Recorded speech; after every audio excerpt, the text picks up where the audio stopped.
this thing on?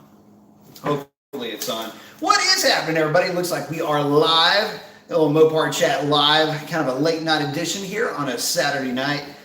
Well, typically, nights like tonight, if you want to be out and about having fun with the car, that'd be something you'd be up to. The only problem with it is that, well, it's probably going to be another come a flood moment down here. I swear it has not stopped raining for any real semblance of time here, and it's driving me nuts. Luckily, I was able to get old Project Revlon to the drag strip last night. Got to have a little bit of fun with it, but wanted to talk to you guys about the difference really between going out with a good DA and going out with lousy DAs. One of the problems that we were running into last night was that the humidity was at 100%. Let me tell you how much fun that is, especially when the temperature outside is like, oh, I don't know, 71, 72, but the dew point is like, I don't know, 71 or 72. So everything is just caked with some kind of funky, I don't even know how to describe it. It's just junk. So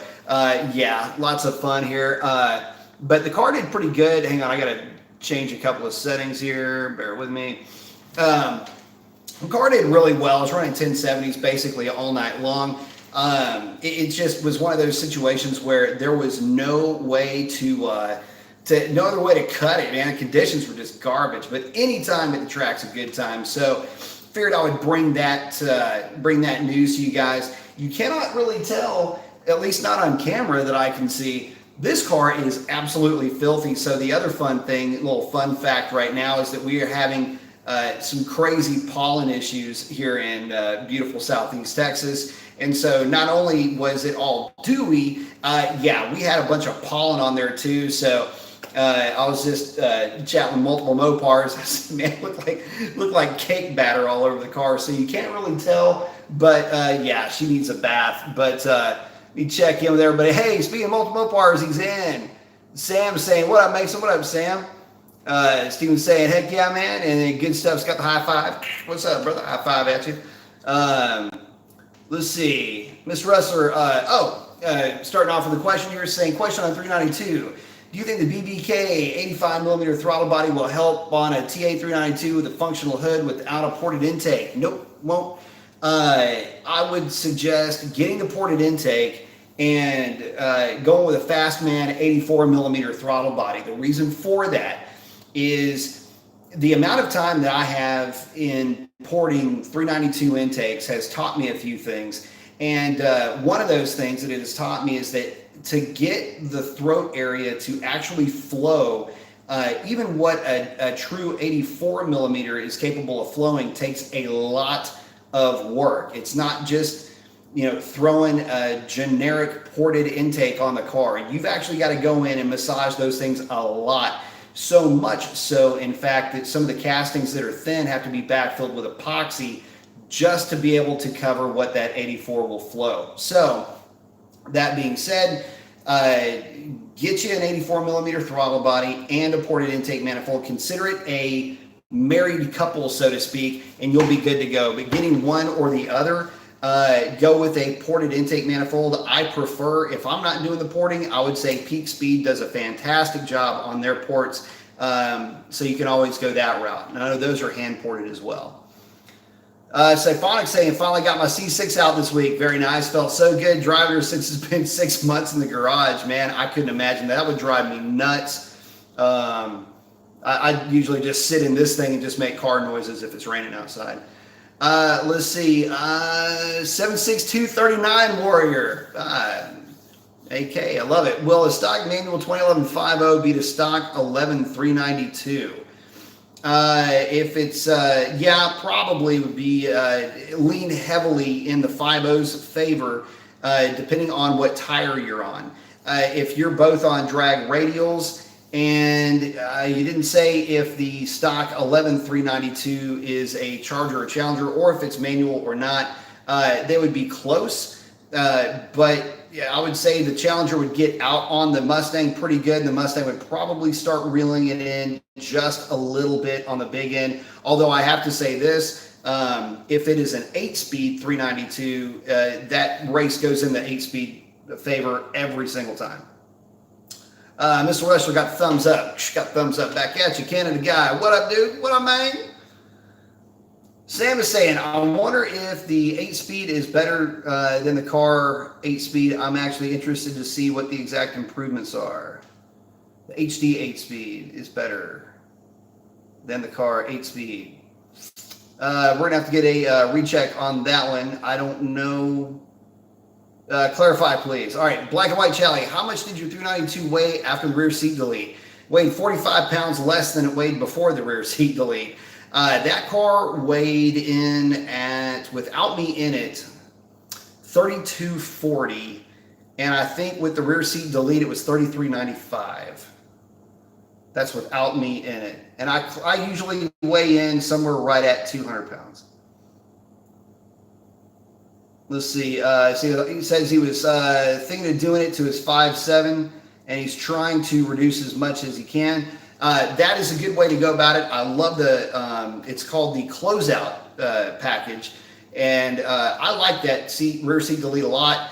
Revlon's got one, and I got to tell you, it's a clean looking rear seat delete. Plus you pick up a little bit of trunk volume. So thumbs up on that. And again, I mean, you save 45 pounds in the process if you're removing the hardware for the seat belts as well as the rear seat back and rear seat itself. Hey, Racer X is in. Got the fist bump. What's up, brother? How you doing? Canada guy saying, I just picked up a 6.1 manual today. Can't be happier. Very fun car to drive. Congratulations on that, my man. You are going to love that thing. CJ's checking in. Hey, B, what's up, brother? What's up, CJ? 76239. Very nice. I like it. Pieces. Let's see. Slime Cuda. Hey, B. I think you talked about this before, but would you swap the 309 gear set with a decently modified Charger Hellcat? Man, I got to tell you, the jury's out on that. If you've got a stock car, so let's say you've got my car sitting in your garage right now. If you were to swap a 309 for the 262, you would not get a huge performance gain. There is a slight gain to be found, but if you do that, you are going to need some perform. You're going to need to change some things in the tune that will work with the fact that you've got a 309 gear to get it to actually act right. How much of an improvement? Well, not much. For the most part, guys are maybe picking up a tenth at the most that I'm seeing. A lot of that gain is in the 60 foot, but realistically on the back half of the track, you're just not getting as much of an improvement as you might think. And I get it. The Demon comes with a 309 and it's making more power, but in the real world, there's just not a huge gain, I guess you could say, although the seat of the pants feel is better. I've driven Hellcats with 309 gears, and I like driving them because they're very peppy. They're very, they feel like they have more power. At least they feel like they have 700 horsepower, as opposed to being slightly numb with the 262. However, that's just on the street. You put them on the drag strip, and you're actually looking at time slips. There's not a big variance between the two, if any at all, to be honest. CJ's asking, what made you trade in the SRT for the Hellcat? A couple of things, but namely depreciation and the fact that this thing came up and I got a smoking deal on it. The 392, I love the car, and I'd love to have another one. I really would. But the truth of the matter is that it really boiled down more or less to a financial decision more than anything else. And, that is a bummer when, those types of decisions have to be made based on finances. But oddly enough, the way that it worked out was where I was with my truck and where I was with the car at the time, based also on the fact that I got a smoking deal on this car behind me, meant that I could actually save money by buying a Hellcat, if you can believe that. So hopefully that helps to answer the question. Let's see. 71639 is asking, is a third gen Hemi worth modding in a Ram? Yeah, I mean, it depends on the gear that we're talking about. If it's an 8-speed truck or one of the later model Apache 5.7s, yeah, go for it. But again, it just depends on what your budget's looking like and how crazy you want to get. Just keep in mind, you got to pay the Hemi tax. And so if it's my truck that we're talking about, I would say ported intake, larger throttle body, pick whatever intake you want to run on it, and cold air or whatever. Stock seems to work pretty good, but a lot of guys like the Veraram or the Mopar cold air if you've got a sport edition. But get a set of shorty headers on it or a set of long tubes on it, and get that thing to where it'll flow decently.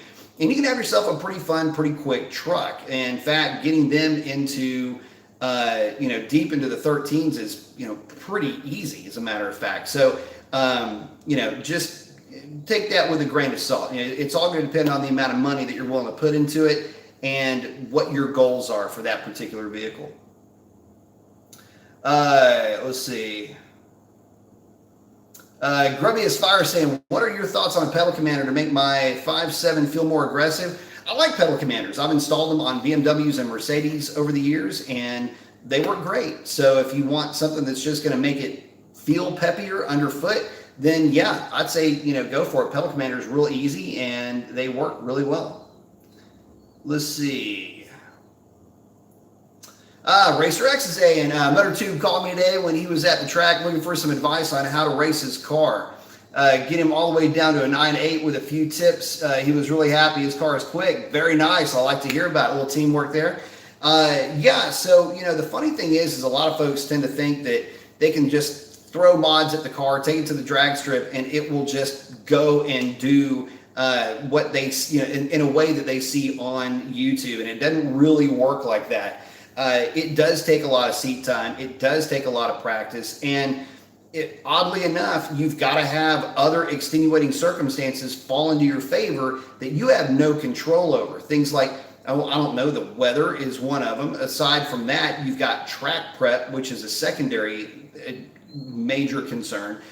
So yeah, you're going to have to learn how to drive the car, and also learn how to drive that car in varying conditions to be able to get the most out of it. And that is actually the toughest part of it is, everybody wants to go to the drag strip when they know their car is going to turn a good number. But to truly be able to get the best numbers out of the car, you've got to be consistently going to the track and always getting seat time in. It's true for anything that you're doing. And, it's not like, if you use it, or if you don't use it, you lose it.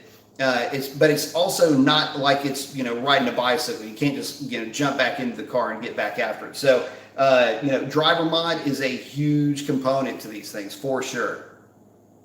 Let's see. Sam is saying, as of the 2019 model year, the 2500 and 3500 gas-equipped trucks have supposedly improved 8-speed. I'm interested to see what the improvement is. Probably a more of a move to some heavier duty clutch packs. They may designate it an HP 95 for the larger trucks, but that would be my guess with that. Let's see. Mopar is saying, we went with a 3.0 on the black Hellcat build. Couldn't find any higher for a 9-inch. Yeah, I would probably say that's a good place to be considering the power that thing's making. Any more aggressive obviously would be bad. But yeah, I don't know what all ratios are available for that 9-inch. But I know that kind of if there's going to be a ratio available for anything, it's going to be in that 9-inch. But yeah, I think that you're in a good spot with that 3.0 on that car though. And again, a lot of guys are having some good success with it. But again, there are some tuning concerns that do come into play. I mean, aside from just making more power, there's some predictive shifting algorithms that you've got to work around that you don't necessarily have direct access to. So you have to be cognizant of that and work around those factors when you're putting different gears in these cars. As a matter of fact, when this car, which is bone stock with a stock rear end, dead hooks really hard, I can still run into the predictive shift hiccup, so to speak. It's a bit of a delay between the 1 and 2 shift, and that's again just based on predictive shifting. I can tune that out, but unfortunately, since I'm going for a stock record, I can't even unlock my PCM. But there are ways around that if you've got an unlocked PCM. Let's see. Mopar fam 300C. Yo, how's it going? It's going well. Thank you, Mopar fam. 76239 is asking, what are the best gears for an 05 Ram Hemi 2-wheel drive for low-end torque? 3.92 rear end ratio is my favorite for those trucks. It's what I had in my other truck, and I loved it. CJ Colvin, what do you think about the new 2019 F-150 with a 5-liter Coyote making 395 horsepower and 400 pound-feet of torque, which is around the same horsepower as the 5.7 Hemi V8 in the Ram 1500? I haven't driven one yet, but I can tell you that I know that those trucks do run pretty good. As a matter of fact, I know they run real well, so I can't say that there's any. I'm not going to downplay how good that engine is, especially in that truck. My thought on that is get out there and drive one. Try to find one with a 373 gear and see what you think. I've driven the EcoBoost 3.5 with 355 gears with a 10-speed automatic, and my takeaway from that vehicle was it was kind of like driving a diesel, the way that it fed power in, but I haven't driven the 5 liters. So depending on what your preference is, you need to drive all of them and then let us know what you think. Again, I prefer the 5 liter just in general over any of the EcoBoost. But again, it's just the way that they make power. It just, I don't know, feels a little bit more fun than the 3.5, even though the numbers may suggest differently.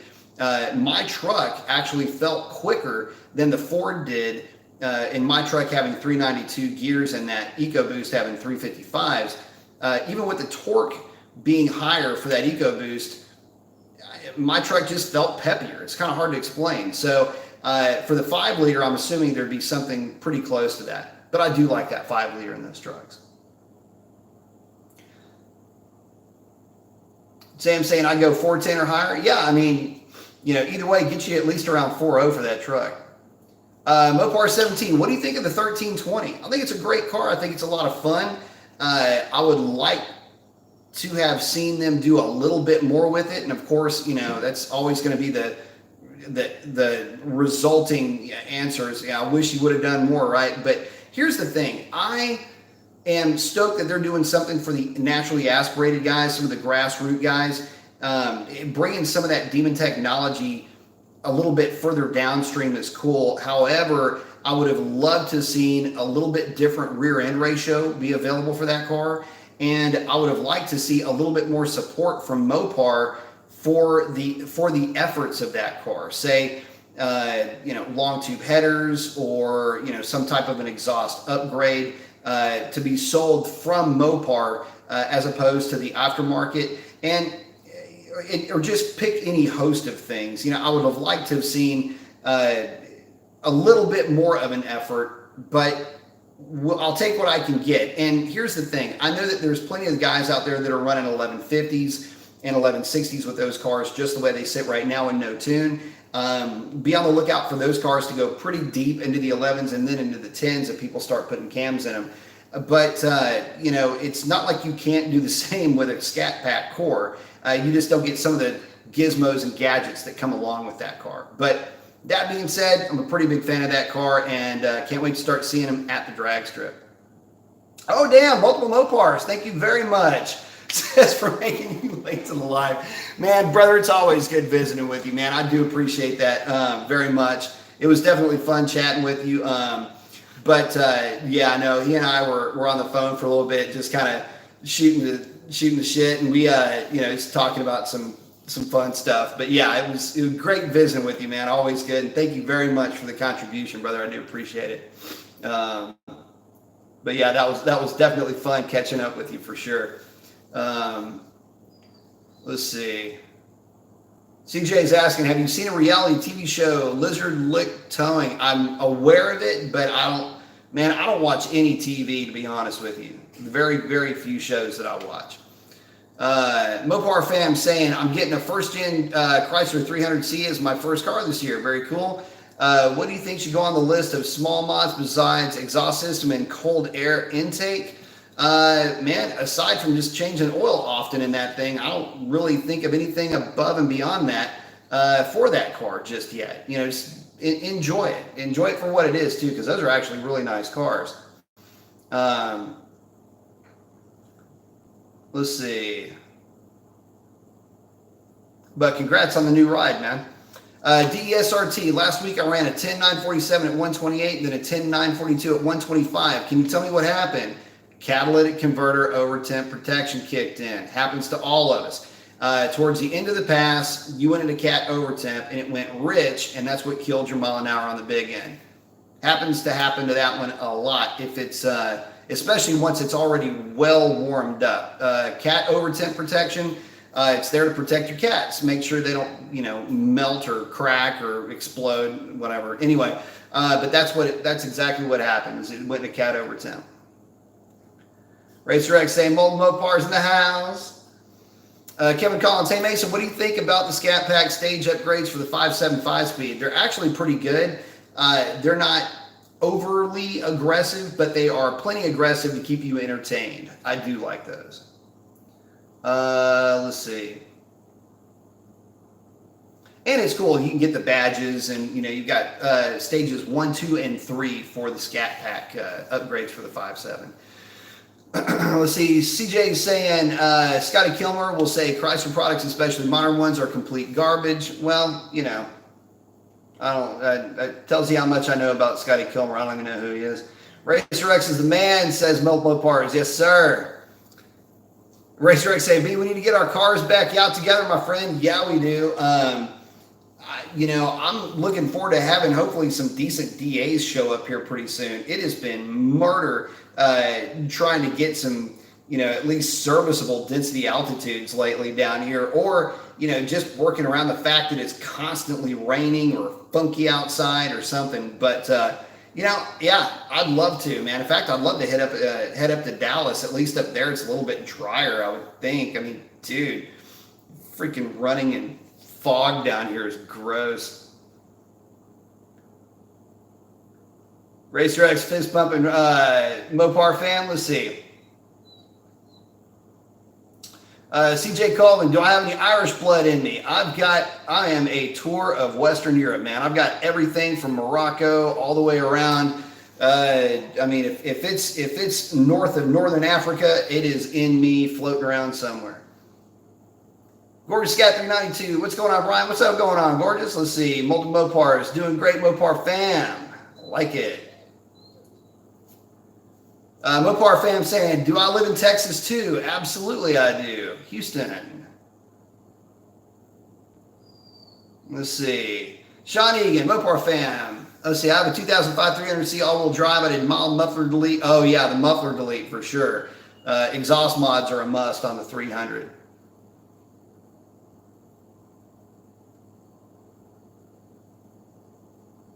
Sam saying, I believe the 05 Ram might be a 47 RE. Yeah, the 4-speed. Would that change your recommended rear? Nah, wouldn't change it at all. 392, 410, anything around that nature. I mean, you got to remember trucks are heavy, so you got to have a gear to make a move. Plus, typically you're going to have a taller tire, so that means your effective gear ratio is going to be lower no matter what gear you put in it. Let's see. CJ's asking, do you have to put premium fuel in the V6 Chargers or Challengers once you put a RIP supercharger on it? Yes, you do. Yes, absolutely you do. Yeah, with any supercharger, you have to run premium fuel. Let's see. Siphonics is asking, seen any stock C7 Z06 with a drag setup running down the track? How would it compare to your Hellcat at the strip? Typically, a stock C7 on a drag pack is going to be a low 11, high 10-second car in really good DA with a really good driver. Now, the really good DA and really good driver part play a major role in that. Most of them that I've seen go down the drag strip are typically low 11-second cars. They're real fast, but they will also be easily handled by a heads cam intake exhaust LS3 vet, and those typically will run in the mid to low 11s at about 124 to 125 miles an hour. So that'll give you an idea where those cars stack up. It doesn't take much to make an LS7 make a ton of power though, and getting those things naturally aspirated deep into the 10s is no problem whatsoever. But they always mile an hour very, very well. Mopar 17. I was thinking about trading the Mopar 17 392 6-speed for the 1320. Your thoughts? I like the 1320, and I would take the 1320 with the automatic over a six-speed car. Personal preference on vehicles like this that are this heavy, I prefer an automatic. So yeah, I would definitely go that route, no doubt about it. If you've got the money and if you've got, I'm not saying as a, in general to just flip a car that quick, but if you've got it in the budget, I don't know, check it out and make your decision after you look at it. But I don't know, I like the 1320, and if I didn't have any Challenger at all, and if the Hellcat was not an option, then I would go with the 1320. Sean, man, I wish I did. So Sean saying, hi, Brian, do you have any good air in the forecast to help you track down that stock Hellcat record, or are you going to have to go north? I would have to go way north to try to track down that record right now. We would need some good negative DA, which is what the record was set in. But yeah, we need some good negative DA to get out there and try to hammer that record down. I don't see anything in the forecast anytime soon to try to hammer that record down. As a matter of fact, probably going to be sometime in November before we start getting some decent DA again. So we're probably, let's see, probably at least 5 months, if not 6 months away from decent DA.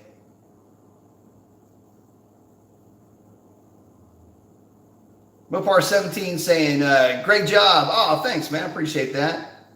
Sam saying, I love a diesel with 373 gears. My 15 dually got them, as well as the, the Asian Trans, and runs 22 miles per gallon at 70 miles an hour.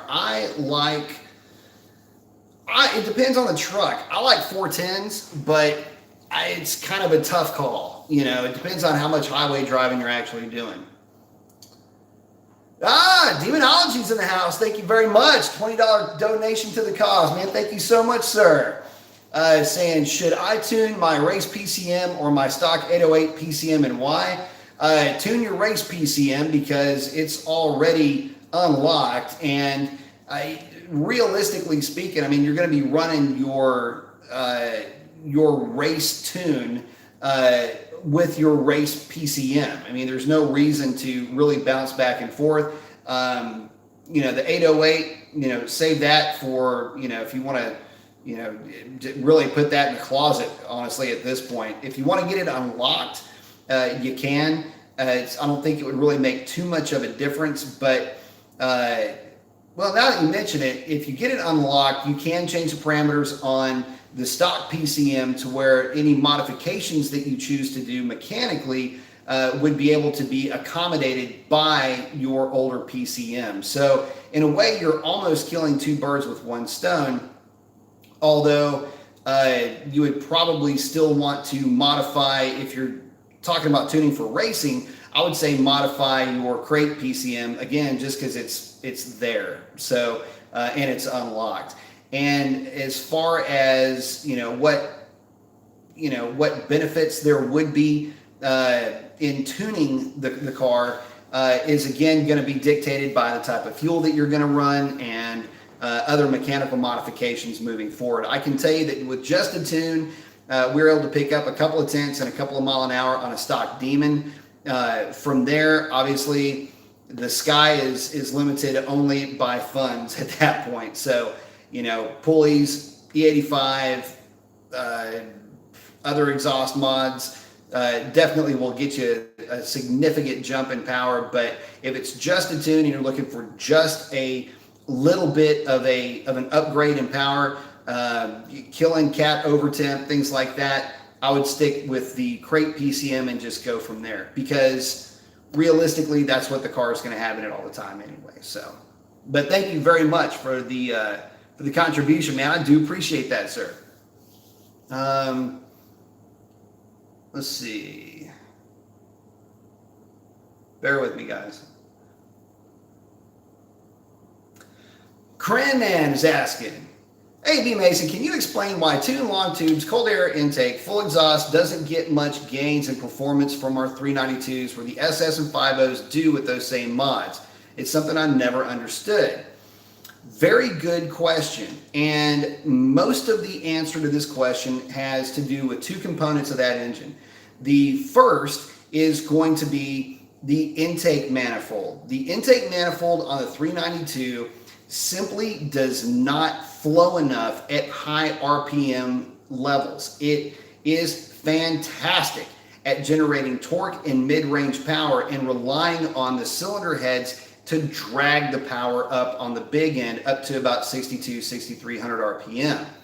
The problem is that because there's not a good intake manifold to help that engine breathe on the big end, that's why you don't see any big gains with the other modifications. The second thing is the camshaft profile.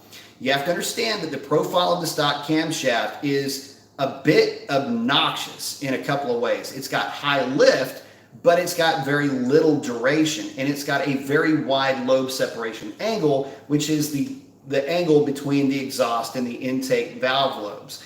So because of that, you don't have a lot of time for scavenging to take place for long tube headers. And in this case, I really do mean time, like tick-tock time. They, being long tube headers, work very well in lower RPM ranges and in the mid-range where there's actually some scavenging effect taking place because of the small amount of overlap in the cam. But as RPM increases, that time duration drops, and the fact that you are not able to scavenge as much because of that wide LSA means that the long tubes actually start to become a bit more of a hindrance than a help, because you've got to run that exhaust pulse down a longer pipe, but it's not scavenging anything. And so there's no benefit to it. You'd rather that exhaust pulse just dump off into a larger volume to where you disperse that volume quickly. That dispersion is basically a collector, helps to scavenge, and that's why the short tubes do well with the stock cams. That pulse hits a larger volume sooner because it's taking less time to go from the cylinder head to a collector, and that helps to scavenge the exhaust at higher RPM levels. So I'm hoping that helped to explain it a little bit. It's kind of an interesting conundrum, but here's the other side to that. So let's say you do have an intake manifold that flows more and a camshaft that has a tighter lobe separation or has a little bit more overlap to where the long tubes will actually work. The elephant in the room, so to speak, is the fact that these cars are heavy. And if you take into account the fact that the cylinder heads flow very well, but they don't have very good velocity, meaning that at lower RPM, the air-fuel mixture is just not going to be as homogeneous in the cylinder itself. It kills bottom-end power. So you need to have that high velocity down low to get the car moving so that you can take advantage of the mid-range power as the car accelerates. And so far as I can tell, nobody's really working on an intake manifold that will work on the 6.4s. I get it, Edelbrock has one, but it hasn't proven itself to be a reliable or at least a truly viable performance solution, given the fact that it just does not show any real gains in real world circumstances. So again, hopefully that explains some things. I know it's kind of a weird explanation, but yeah, of all things, you know, the 392's blessing is actually its curse. It is really good from the factory at getting these heavy cars moving, but you just got to understand that where its strengths lie, you know, every platform's got strengths and weaknesses, and with these cars that are as heavy as they are, you just have to understand that you're going to have all your punch down low and you're sacrificing top end power, which, by the way, if there were an intake manifold like an MSD manifold or, you know, something along the lines of what the LS guys get to enjoy for these cars with, you know, a different cam, yeah, they would make a boatload of power on the big end. But again, you know, there's just not enough supporting mods out there to actually be able to take advantage of the power up top, especially when you consider the weight of the vehicle. So hopefully that helps. But in a perfect world, you'd have a different intake manifold, different camshaft with the long tubes, with a set of 370 gears and an engine that would, you know, basically make peak power around 7,000, 7,200 RPM. Come on, aftermarket, make it happen. Let's see. CJ's asking, have you seen the LS versus Coyote shootouts on Power Media? Yeah, I have. Well, I've seen, I think it was on Power Media where they put a $10,000 limit on it or something like that. Anyway, yeah, I saw that. I think LS won that one. Let's see. DESRT, would a cat delete help? Yeah, if you're talking about the cat overtemp thing, no, because the computer is still going to. It's basically it's a derived number. It's a calculated number based on load and time. So no, a cat delete won't necessarily help because it will still go into cat overtemp protection mode. You have to make the adjustments in the tune to make the cat overtemp go away. And at that point, you're looking good. Let's see. Todd is asking, what turbo would you put on a Challenger 392? I wouldn't, actually. I mean, again, it depends on what your budget's looking like, but if you're talking about a stock car, you'd be better off to just go with a Pro Charger at that point. Go with the D1 at low boost and use the race intercooler. Pick up 130, 150 horsepower to the rear wheels and call it good. Any more than that, and you're just asking for trouble out of the 392. So as far as turbos go, if I were to do a turbo, I would say stick with something like a 75 millimeter precision and just call it good. But even then, you'd be leaving so much on the table. And the Pro Charger setup is kind of a proven-ish solution. And I say ish only because and there's some things I'd like to see change about the Pro Charger. But if it's my car and I were to put a supercharger on it, it would be the Pro Charger. I'd just throw it on and let it eat and have fun.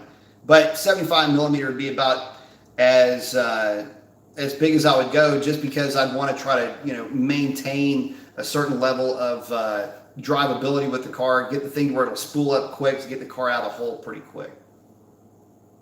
But you would have a ton of cylinder pressure with the stock cam with that turbocharger too. Sam saying, man, but nothing beat my old 0559. I've seen 27 miles per gallon at 70. Old 59s are good engines. Let's see. Mopar fam is saying or asking, I've been hearing other Mopar enthusiasts ask this question from mostly 345 Hemi owners. Is it possible to install a Hellcat supercharger onto a 5.7 Hemi? Sort of. You'd be a lot better off going with the Whipple on that setup.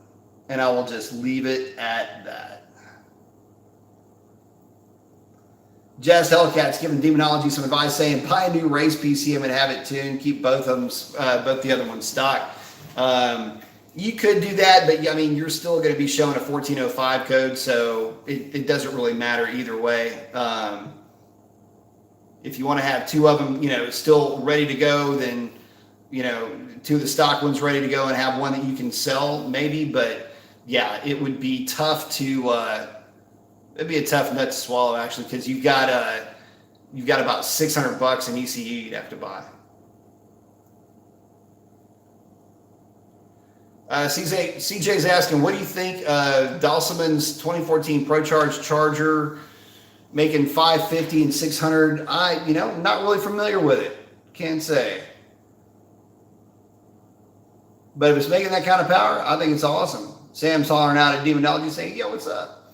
Hey, quick break. Thank you very much, man. I appreciate it. My buddy Rob checking in with a contribution to the cause. It'll be going to new tires, by the way. Says, checking in, brother. Wish I were there. Was 340-ish chunk for us, 392 guys. Yeah, no kidding. 370, 390, just a little too steep. So when I did the math on what gear would technically work best, it was like a 331 to 342 would be ideal for the NA cars, for the guys that were doing a lot of drag racing. It would put you right at the sweet spot at the end of the quarter mile.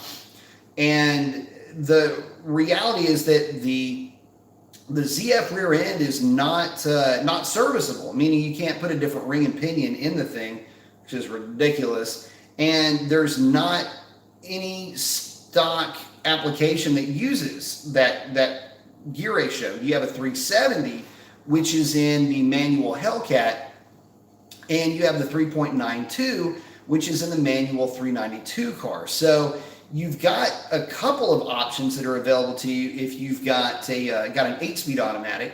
If you've got a NAD1, the 370 gear, which is really hard to come by and it's really expensive, and the 390 gear are the two options that are available, both of which wake that car up quite a bit. But again, you're going to sacrifice quite a bit of highway driving with that 392 gear, especially depending on the tire size. And that for some guys is just, kind of falls outside of the range of, what they would consider to be acceptable for a street car. So, just some things to consider. Make sure that, if you're looking into doing a gear change, that you've, kind of reconciled the fact that you're going to be cruising at 80 miles an hour at about 3,000 RPM. If that's okay with you, I say go for it, but just know that that is coming.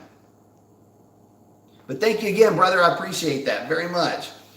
Sam saying, what's up? What's up, Sam?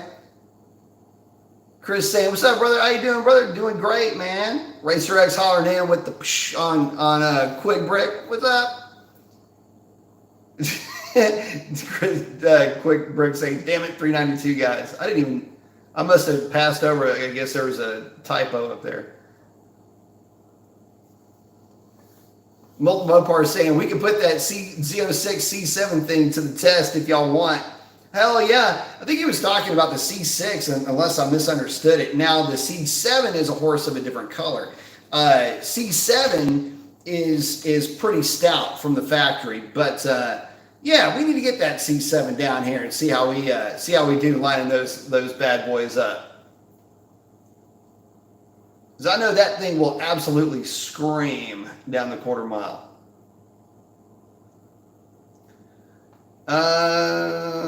Actually, this got sandwiched in between multiple Mopars commenting. CJ Colton saying, would porting and polishing heads give you 30 extra horsepower? No. It won't. Not with the modern Hemis. The things already flow a ton. So, yeah, I don't see that really being anywhere near what is said. I mean, you need to have the intake manifold. You need to have the whole package needs to come together before you're going to start seeing gains like that. Let's see. Quick Break saying, hey, what's up, Racer X? Let's see. Justin saying, hey, what's up, guys? Hey, what's up, Justin? Matt Man saying, Mason, my man, I got an 83 Capri Fox Body 302. Yes, I love those cars. I did heads, intake, carb, cam, all that. Blew the bottom in. Yep, now we're rebuilding it. I want a hot cam. What do I go with? It's a hydraulic flat tappet. Damn. Well, I would suggest going roller conversion at this point. I mean, if you've blown it up and you're going with a new block, why not? But, if you're going to go with a hydraulic flat tappet, man, I don't know. Depending on what heads and intake and carb you're running and really what you're up to with it would depend on what cam I would suggest.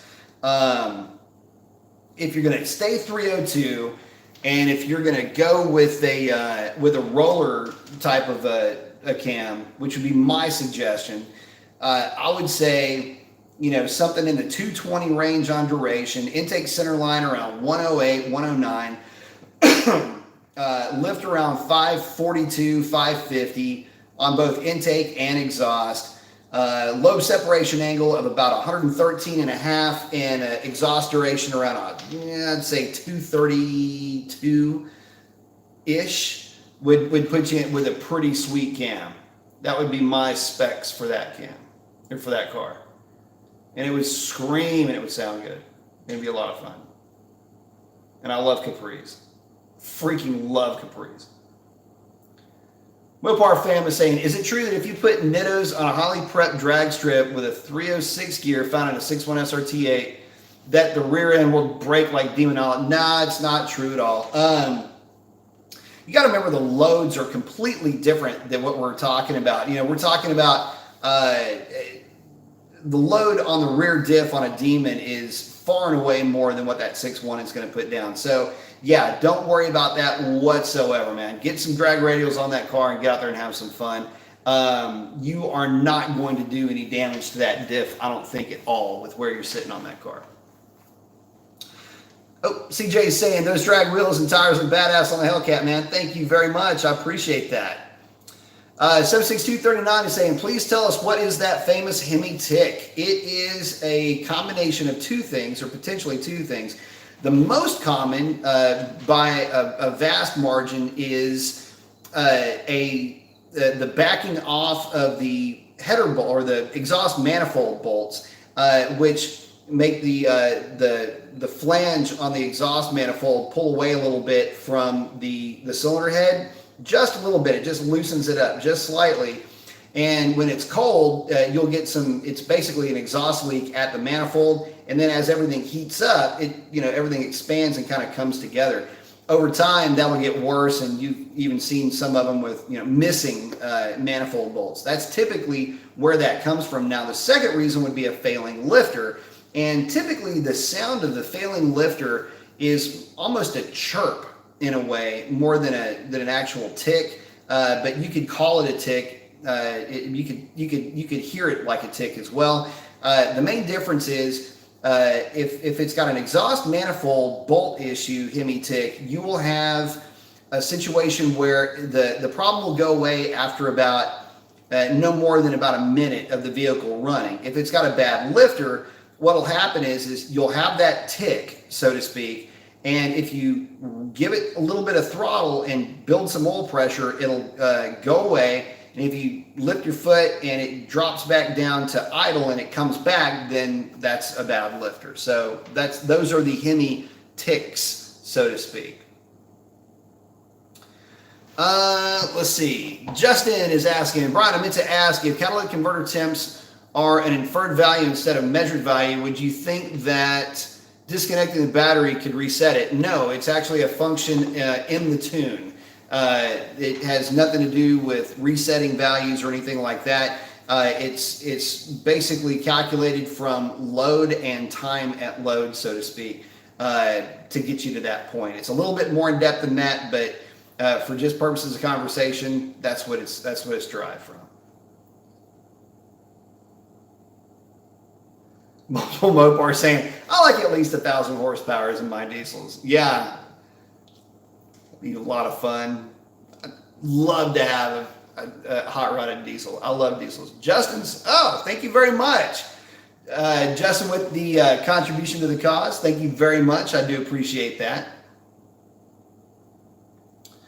Let's see. Yeah, thank you very much.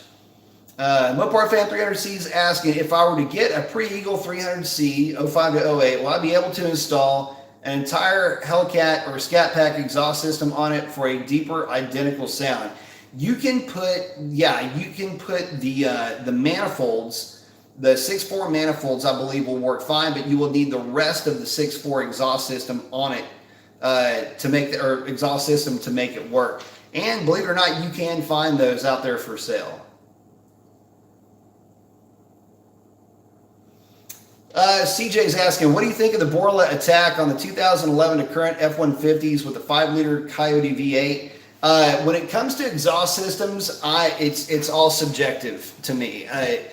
I don't have any thoughts on them because to me it's just an exhaust system.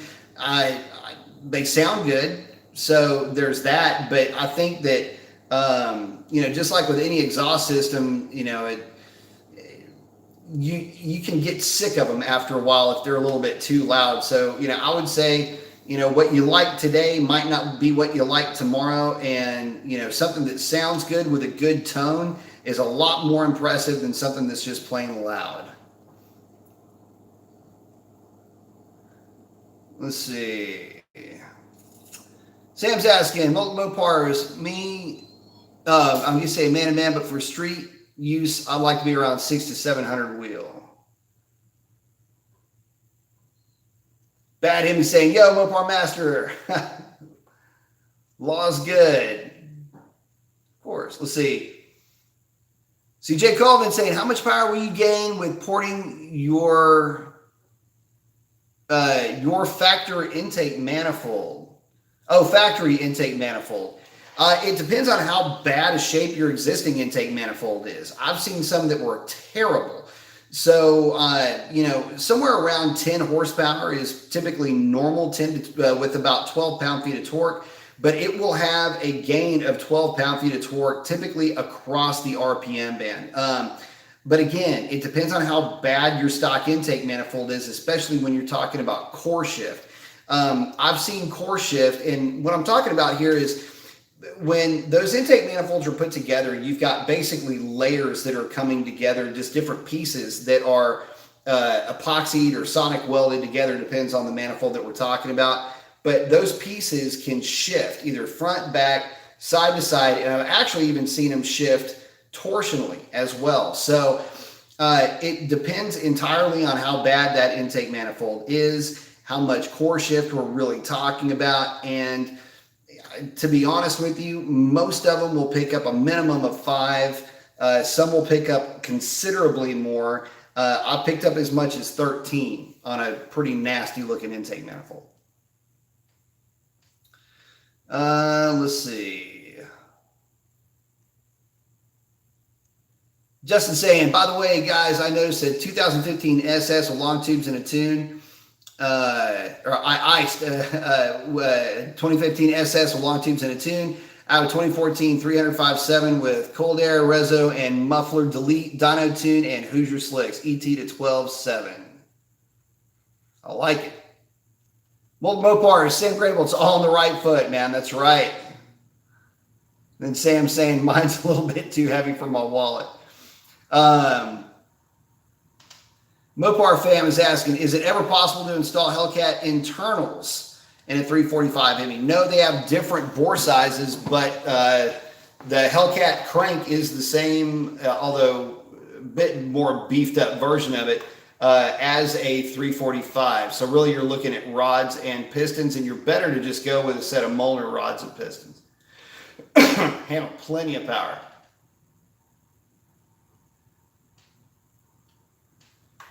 Sam saying, I can tell you what a 2015 Ram 3500 dually is limited to in stock form, 120-ish. That's with a 373. Yeah, I guess if you're running wide open, it would get about 120. That'd be hauling ass in that big ass truck. CJ saying, a better cam, porting factory intake manifold would let the 392 Hemi perform very well with long tubes. Absolutely. You would definitely need it, though, to get the most out of it. Yeah, Mopar saying, yeah, Demon Crate PCM does throw the 1405 regardless of what you've done with it from Chrysler. So, very true. Demonology said, B. Mason, you should do ASMR for car guys. Right on, man. Hang on.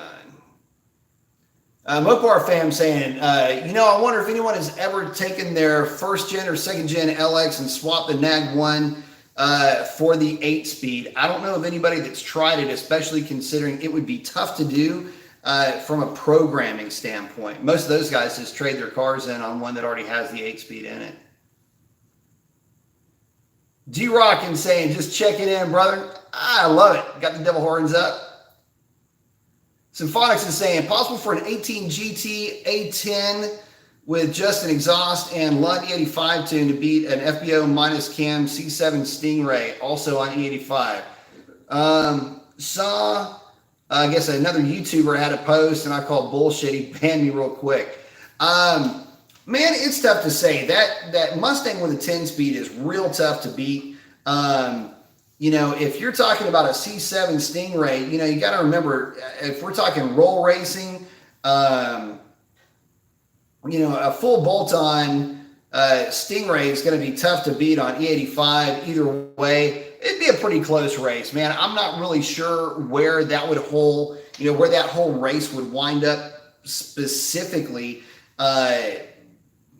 It's tough to say, man. I do know that the Lund-tuned E85 Mustangs are real strong on the big end. I've seen mile an hour just with my own two eyes, not, worrying about what anybody's posting up, but, I've seen 121, 124 out of those cars and at 1120 ET. So If the vet's got a little bit of work to it, it might get close, but it's going to be tough to cover that kind of mile an hour, to be honest with you. So, again, that's just from what I've seen at the track. Let's see. Quick break saying, tune, long tube, intake, 392 gains may not show that much on a dyno, 25-ish, but my tune, long tube, 392 Charger put 3/10 and 3 miles an hour on a stock 392 weighing 200 pounds more. That's being polite, man. Your car is, real strong compared to a stock car. And yeah, that's the thing. So again, when you're talking 392, guys, you've got to remember that the sum is greater than the value of each individual part. And when you're putting together a 392 combination, even with a stock cam, you've got to remember that you need to play to that engine's strengths. And again, what are you looking to do? How are you looking to get the car down the drag strip? If you're going to run with a stock cam, you need to do things that enhance that car's ability to get that car moving and pull through the mid-range. Basically your 3,000 to 5,500 RPM rev range is what you're looking to bolster and augment the most. And long tubes do a great job of that. Where guys get really confused is in outright power numbers. And the real question is, well, how much power does it make overall? And more importantly, what is the average amount of power that you gain? And what is the drop in time in gear going from a specific RPM to red line? And that's basically when you're on the dyno and you are making the pass, how much faster does it just make it through the pass with whatever given load you're working with? And that's where the ported intake manifold, the larger throttle body, the long tubes, the tune, and everything else really do come into play for these cars. And again, horsepower is derived from torque and RPM. And when you run out of intake manifold, your torque drops. You just can't keep making power up there where you need to be making power. If we're talking about just a gain number, a halo number, the real place to look is where the car is driven the most, or more importantly, where the car is needing power the most. And for something that's heavy, you need the power in the low range and in the mid range, and that's where these engines do really, really well. Again, in a perfect world, we would have intake manifolds that would flow great up top, along with a camshaft and long tubes and everything else to support that intake manifold being able to flow the air that the heads can actually flow. And oh wait, again, we got to worry about the weight concern. So what do you do about weight? Well, you throw a different gear in the car, but the only gear that's really available to the car that would actually work well on the street in real life is the 370 gear. So you would need the head, not really the heads, but you need the cam, the intake manifold, larger throttle body, and the gears to make the package work together properly. Problem is, that setup is expensive. And so because it's as expensive as it is, it makes it less attractive than actually trading the car in on a Hellcat if going for a number is what you're actually up for. So lots of things to consider, lots of different ways to, make that omelet. But the reality is once you have committed to that course, you're kind of stuck with it unless you want to really, just eat some of the mods that you put on that car. Love 392s, and you can actually get them into the 10s. You just have to play your cards the right way. And again, my favorite combinations for the 392s really do revolve around the stock cam because it is so snappy and it is so responsive to drive.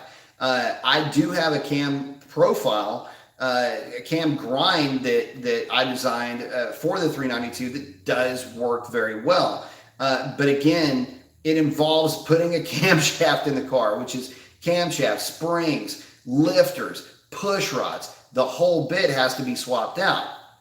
we're talking a lot of coin. So again, love the 392s, but in reality, they do have their limitations, but the limitation isn't necessarily a bad thing when you consider the platform that engine is in. Sean, hey, thank you very much. I appreciate that. Sean Egan in for $10, man. I appreciate that. Says, I have the same front tires and wheels that you do on my drag pack. Wish they were lighter. No kidding, right? So for you guys that don't know, I am running the Mickey Thompson front runners on this car. They are designed for the Hellcat and for the LX platform Mopars in that they will carry the weight. This is another instance where the stability and the safety of my car came before an outright performance number was something I was going for. Yes, they are significantly lighter than stock, but they are still heavy by comparison. But they drive nicely. Yes, they do. They are very stable, and I will actually end up forgetting that they're on the car when I'm driving my car. That's how well they stop. That's how well they perform. I'm not going to say that it handles like it's on rails, because it doesn't. And of course, I'll run around with the rears pretty much at drag racing air pressure anyway. But that being said, they work very well on these cars, and I do recommend them quite a bit. Yeah, sorry, I got a little sidetracked there, but they drive, hang on a second. So Sean's saying they drive very nicely, and they are obviously better than the stock. Our cars are heavy, absolutely. And again, if you're looking for a drag setup and you're looking for a tire for the front that is stable at speed, that is, if not confidence inspiring, at least familiar in terms of stopping performance, they're a great way to go. And I definitely do recommend them. They're the SR Mickey Thompson 28.6 is what they are. So let's see. Multiple Mopar is saying, hey, here we go. Forgot to mention it earlier, but I am torn between a Pro Charger or twin turbo for the Shelby GT350. Twin turbo for the win for the GT350. But not just because it's turbos. I like the twin turbo for the GT350 primarily from an NVH standpoint. The harmonics in that engine are such that when they have the exterior load of the supercharger, it can cause some weird secondary harmonics with that engine. So you have primary vibration, secondary vibration. The cross plane does suffer from the second, basically the second phase vibration, and so the supercharger can actually make that worse. So going with turbo kind of eliminates that, and you stick with basically a stock NVH type of situation. So yeah, turbos for sure on that thing. Justin's saying, I think I'm the only one out here appreciating MDS, not just for the mile per gallon, but also the thermal management. Yeah, you are the only one, brother. I had the first thing I learned how to do on Mopars was kill the MDS on those things. Mainly because I didn't really see, and I never really drove at a speed where it would help. And really more to the point, man,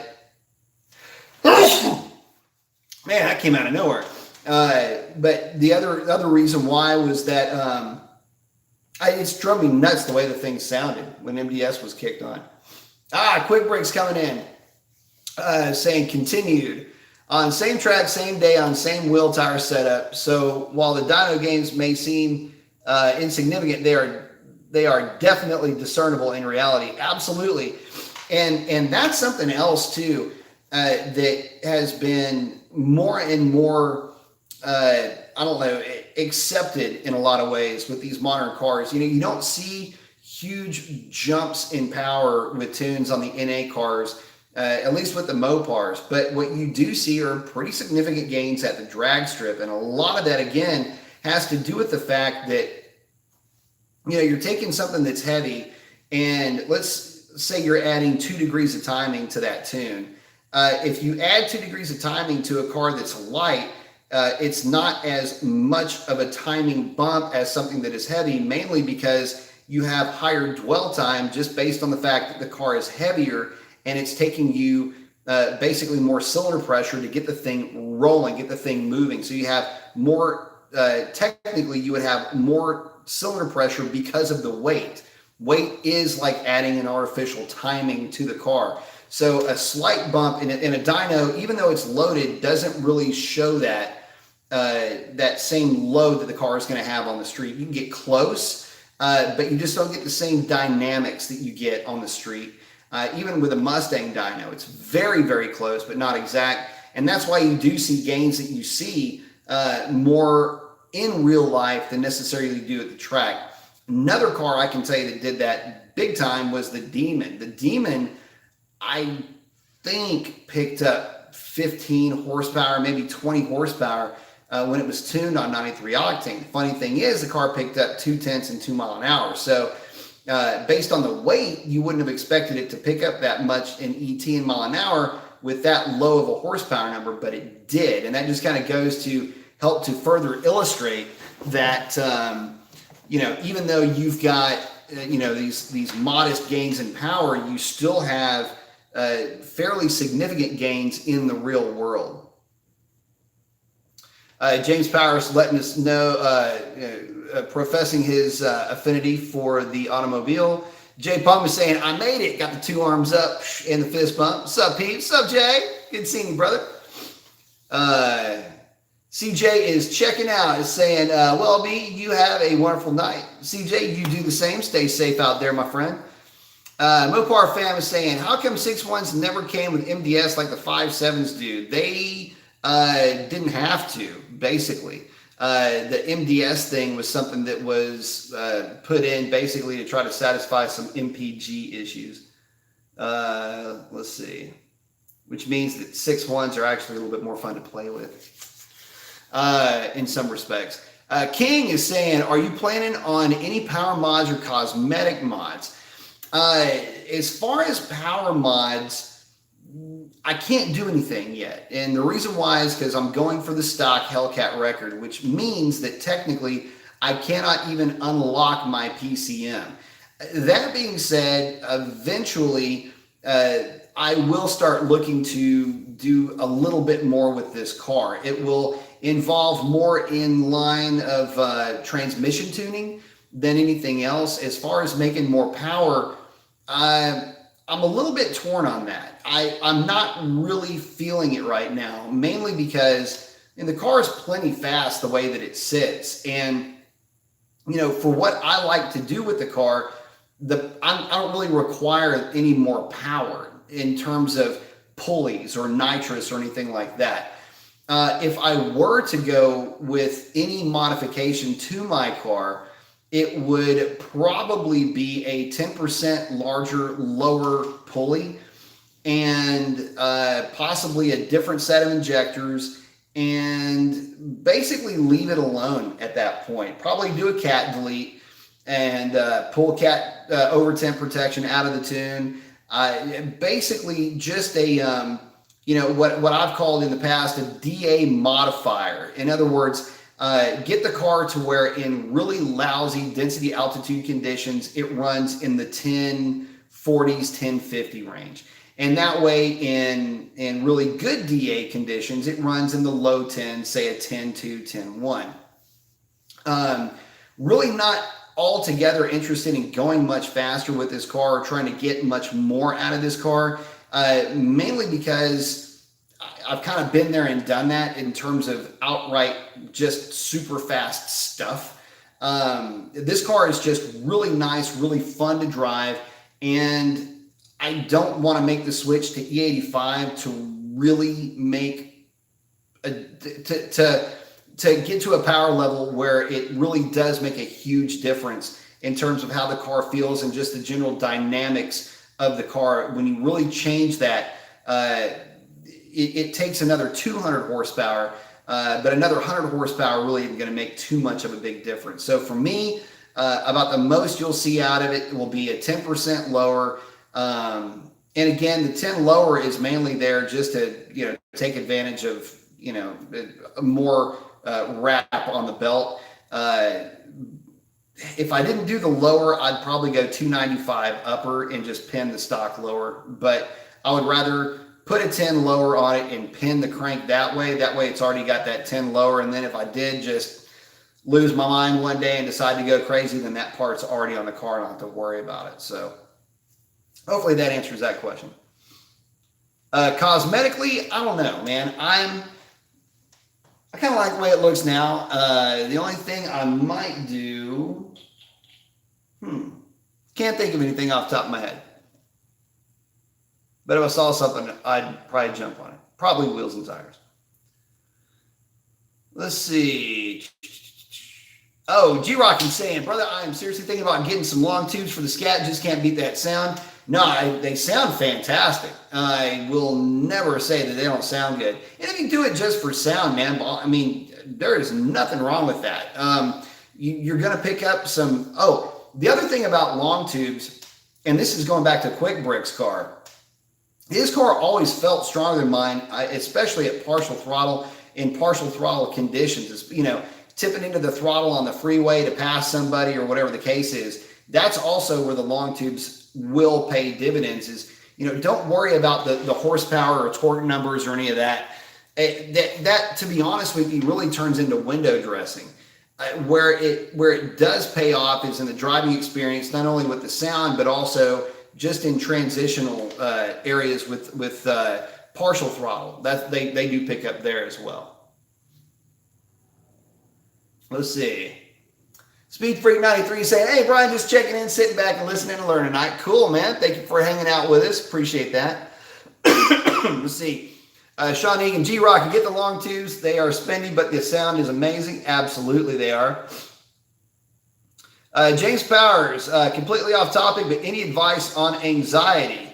Yes, I do have advice on anxiety. One thing is whatever you're anxious about is will definitely go away. There's nothing in the world that's worth worrying yourself over because all you're doing is making that problem more prevalent in your life and you're letting it pay basically, or letting it, reside in your brain rent free, so to speak. So, physical activity is always good. Stay away from things that are habit forming, but good habits are always good to keep. Get in the gym, focus on other things, focus on positive things, and focus on what you can control. And if you cannot control it, don't worry about it. It'll sort itself out. Get right what you can control and be confident in the fact that you've done whatever you can to get past whatever it is that you're working on. Self-reliance and self-confidence, that's the biggest part of it. Because there's always a solution to a problem. Always. Sometimes they're not fun, but there's always a solution. And by the way, the worrying about it is always way worse than the actual doing it. It's kind of like getting the shot. Speaking of getting the shot, I'll give you an example. So when I had that whole laryngitis thing and the bronchitis and the chestitis and the everythingitis, went to the doctor and the nurse comes out with a syringe. I swear it looked like a jackhammer. I mean, I think she had to do shrugs to hold this thing up. But it didn't hurt when she gave me the shot. So anyway, worrying about stuff is always worse than the actual thing that's happening. Let's see. Mopar fan 360 saying, I'm graduating high school in about a month from now, and I want to become a mechanic who deals with the high performance aspect of the industry one day. Where exactly do you think I should start?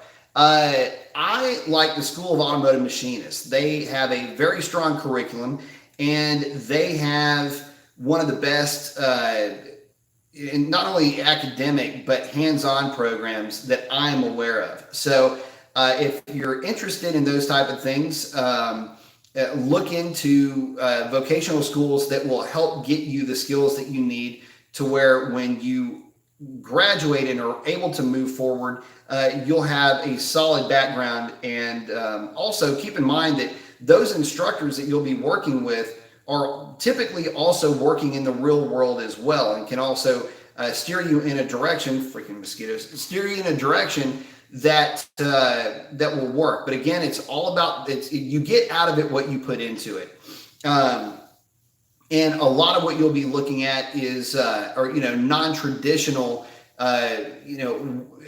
types of education. This is one of the few times in life where the more you put into this learning experience, and the more you can get into the learning experience and have fun with it, that will be a direct translation to how marketable you will be in the workforce. So I would say, number one, make sure that's what you want to do. It's definitely a tough gig. It's very rewarding. It's a lot of fun, but lots of hours and lots of investment. But if that's what you really want to do, I say go for it, because the world needs a lot more tradesmen and a lot less suits, so to speak. If it's where your heart takes you, I say absolutely go for it. And good luck with your travels, and definitely wish you well. Cheers to you for it. Victor is asking, do I think Corsa sounds good? Corsa does sound good. Most of the aftermarket stuff sounds pretty good, unless it's just engineered for being loud. Loud noises.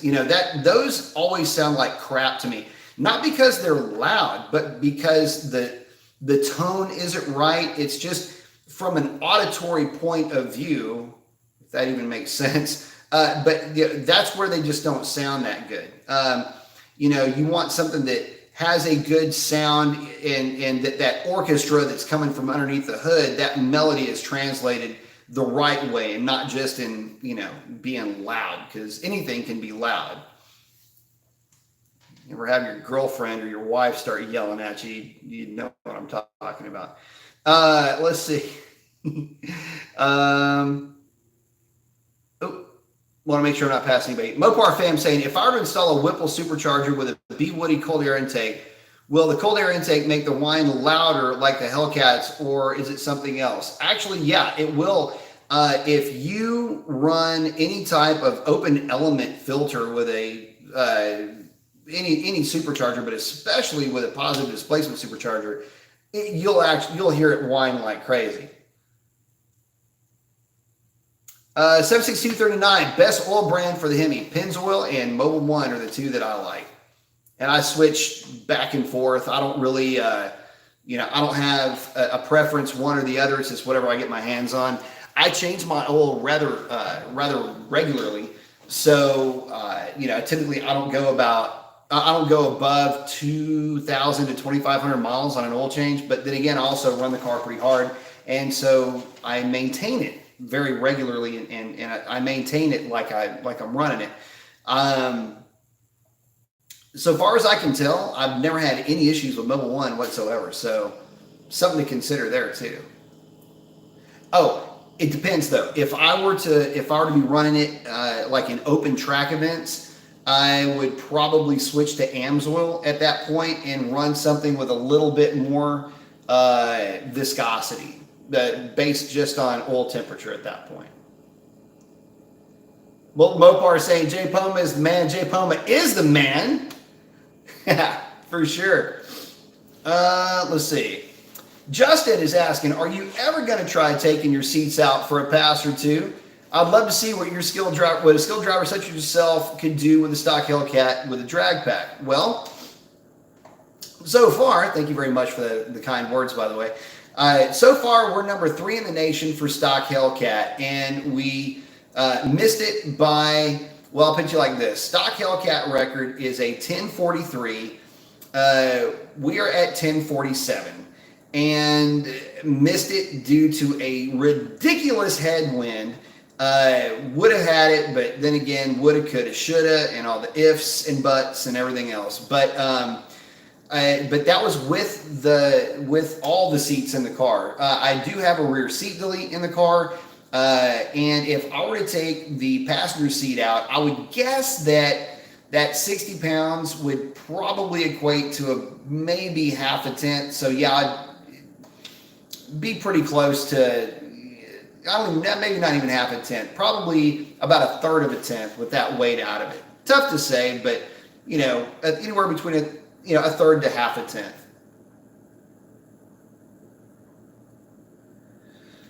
Let's see. Madman is asking, how do I unlock my 2017 Ram for tuning? And what do you think of the Polar Diablo tuner PCM for the Rams? Pulsar. Sorry. Damn autocorrect indeed. So here's where I'm at with that. First of all, you'll need to send the ECU off to either Diablo or HP Tuners to get unlocked. Now, once that is done, here's my suggestion. If you can, go with a custom tune. Don't go with a canned tune.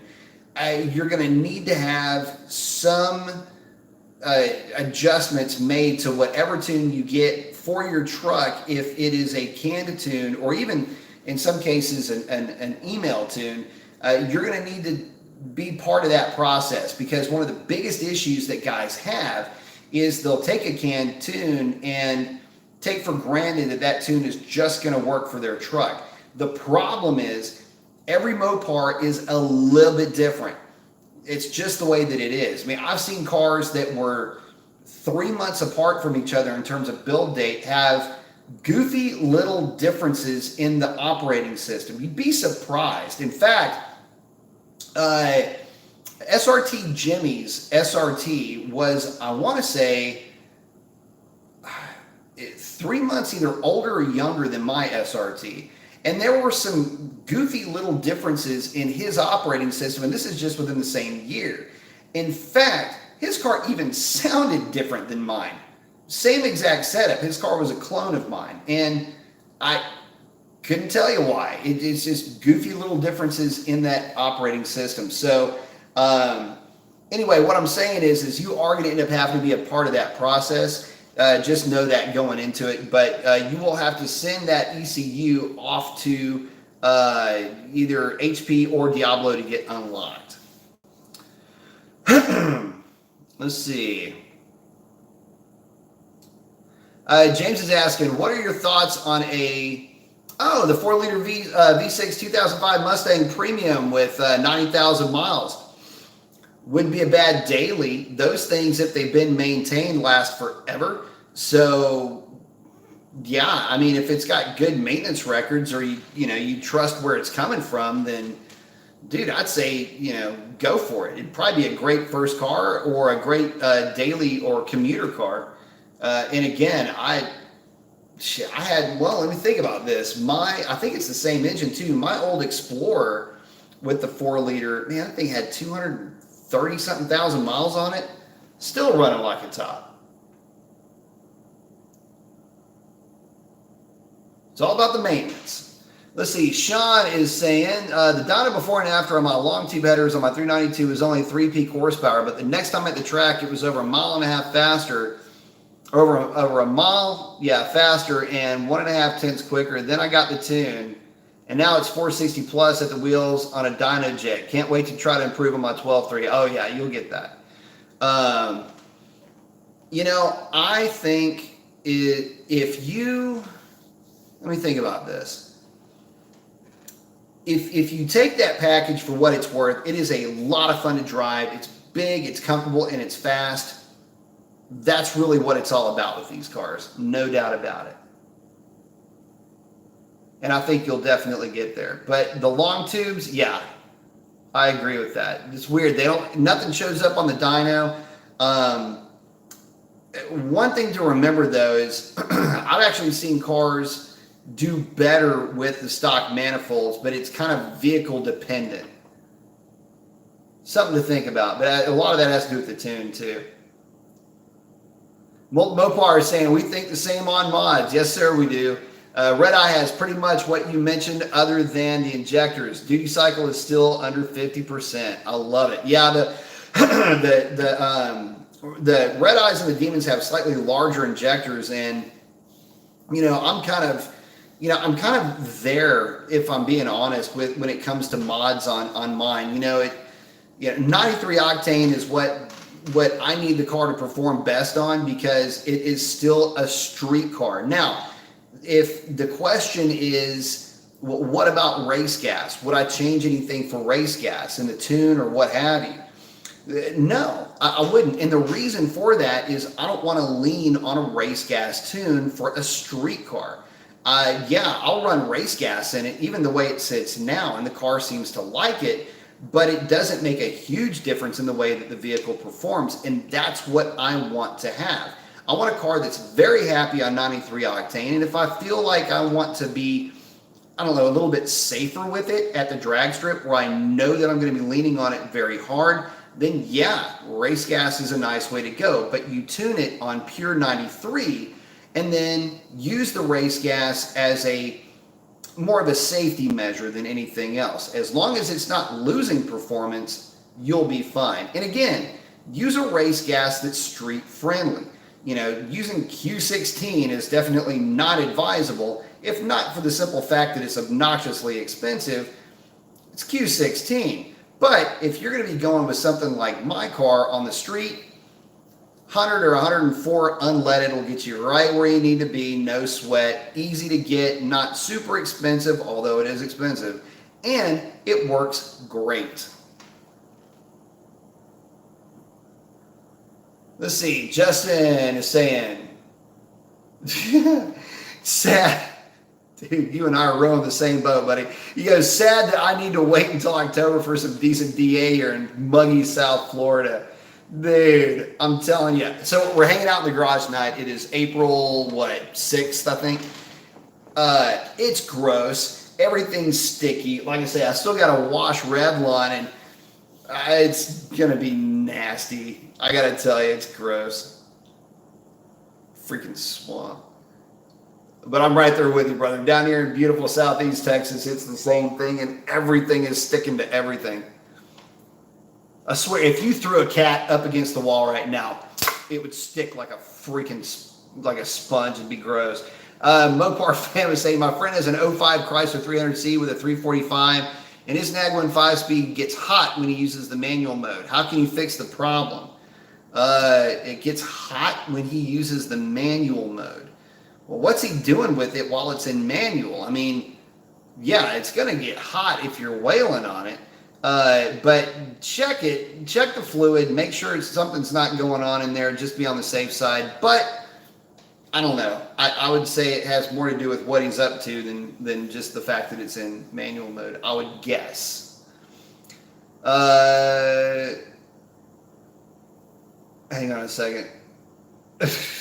Jay checking in. Saying, I gotta laugh at Rush SRT, changed his name to Rush Shit. Oh, wait, I mean Rush Shift. He's got a new Mustang for more subs views, but it's already back in the shop, so he's driving over reliable as SRT. Multiple Mopars, he's giving the fist bump to multiple Mopars. Yeah, I don't know, man. I steer clear of the internet usually.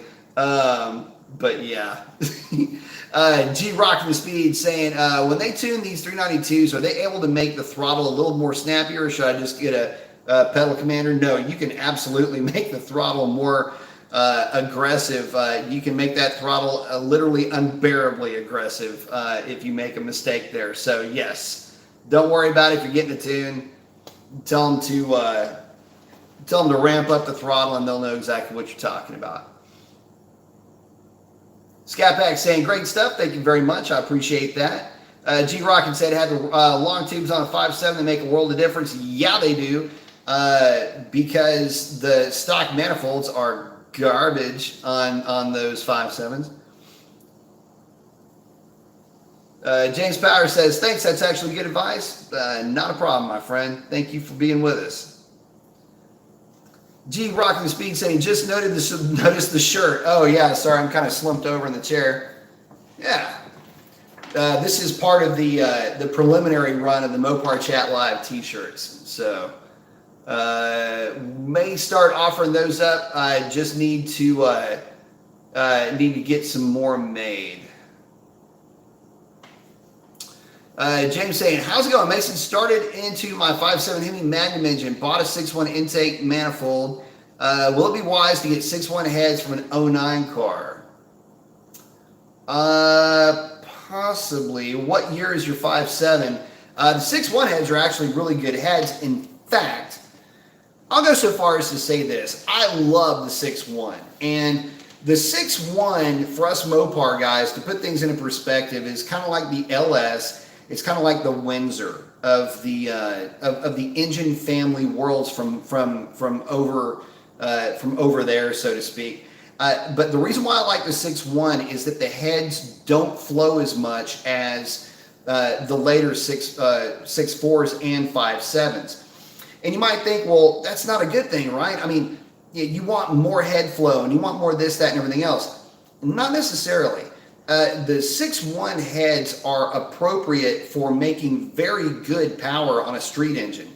It's just that the 6.4 and 5.7 and Hellcat heads, which are all very similar in their flow, just flow obnoxious numbers. I think the 6.1 flows like 250, 260 CFM, which, for an engine size that big, it actually is a good size, and it's paired well with that intake manifold. So if it's mine, and you're going with a 6.1 intake and the 6.1 heads, I think it'd be a great running car that you'd be able to get some, have some fun with, for sure. Oh yeah, so Jay's saying that Ford GT hitting 300 miles an hour a couple of weeks ago is pretty cool. Yep, what was it? Zero Dark 30 tuned GT 500, or not GT 500, Ford GT. Yeah, hit 300 in the standing mile, if you can believe that. That is screaming. Justin said, dude, you need to sell a shirt of Revlon killing those pesky mosquitoes. Always cracking you up in traffic, you battling those suckers. Dude, I'll tell you what, it doesn't matter how many you kill, man. It's like I kill one and two more pop up in its place. I'm watching you. Anyway, but yeah, the struggle continues. The death toll keeps adding up, but I don't know if we'll ever get ahead of it. Let's see, Scatpack saying, I thought Mopar only recommended Pennzoil. They do only recommend Pennzoil, but again, any fully synthetic 040 is going to get you where you need to be. That's practical application. I know that Dodge only recommends Pennzoil because they basically, it's marketing is my personal opinion. If all you ever run in your car is Pennzoil, you'll be just fine, and you'll never have to run into any issues of warranty or anything like that. But the reality is that, again, the Mobil 1, plenty of guys run Mobil 1 mainly because that's what they can get their hands on, and you're not going to see any failures with that oil. So again, it's whatever I get my hands on, and if there's a preference one way or another, it's just whatever's in my basket when I'm checking out. That's where my preferences lie. Let's see. James Hutch, this is a good question. It says, trying to build a reliable and functional street machine out of this 5.7, or should I just start with a 6.1 engine? Thank you for your advice. Awesome advice. Thank you very much. Start off with a 6.1, and the reason why I say that is, number one, you're going to be buying an SRT, and the car is going to be an SRT forever, and that means something. Go with a product that is already a performance-oriented setup, and you can't go wrong there. Plus, you get everything that is associated with the SRT, whether it's brakes, wheels, the appearance of the vehicle, what have you. It's, in my opinion, always best to start off in that direction. So, for whatever it's worth, that's what I would say in that situation. Might not be the best thing you've ever heard, or the least expensive route that you've ever heard, but it's definitely on the long play. It's usually the best way. Michael Johnson saying, I ended up first with a canned Diablo Sport tune, then went with a custom tune and had to log and then go back and forth because each car is different ever so slightly. Absolutely, man. Absolutely. And again, if you are thinking about going that route, whether it's an email process or a canned process, what have you, Remote tuning, if you can, is the best if you don't have direct access to a tuner. But again, you are going to be part of the process. And here's the other thing. Your tuner is going to try to get you as close as he can to perfection, right? And everybody wants it to just be perfect. But here's the thing. Every tune it's shackled by the environment that it's tuned in, and the density, altitude, the temperature, even humidity comes into play here. Actual altitude also comes into play here. So one thing that I try to remind guys, again, getting back into tuning for a minute. Let's say you live in Colorado or you live in the high desert and you are moving to a lower altitude environment, say Dallas, Houston, Bradenton, Florida. You're going to want to make sure that you get with your tuner and you let your tuner know what is going on, because higher altitude tunes are different than lower altitude tunes in many respects. So make sure that it's a known thing that you're up to. You can, and I've seen this happen firsthand, where guys have an aggressive tune, but they're from higher altitudes, and they come to the track day event down here in beautiful H-Town, Texas, technically Baytown, and things don't go well. Catastrophic failure takes place, and a lot of that has to do with the fact that their aggressive tune at altitude is incapable of dealing with high, or in this case, I should have said low or mine shaft density altitudes. Just something to consider. Figured I'd throw that out there just because it crossed my mind.